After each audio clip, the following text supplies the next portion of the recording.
So I'm going to kind of do a throwback to some of the videos I used to do a long time ago where I didn't have a tripod and all that. So we're using like a selfie stick today. I'm going to show you how to fix a garage door that won't close. And here's what I mean. Push the button.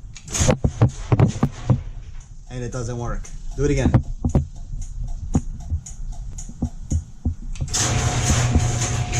Oh, look, it's working. No, it's not. All right, now you're probably thinking that there's something blocking the beam, right? So there's one side, and there's the other side.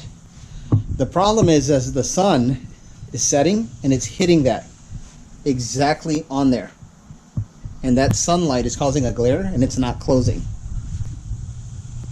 The solution is going to be low tech.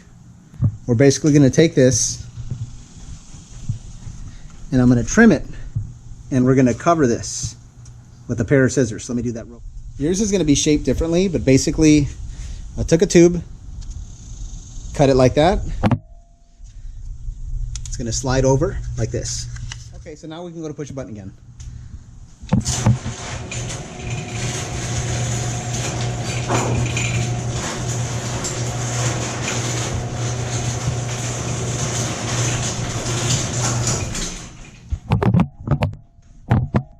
And we fixed it.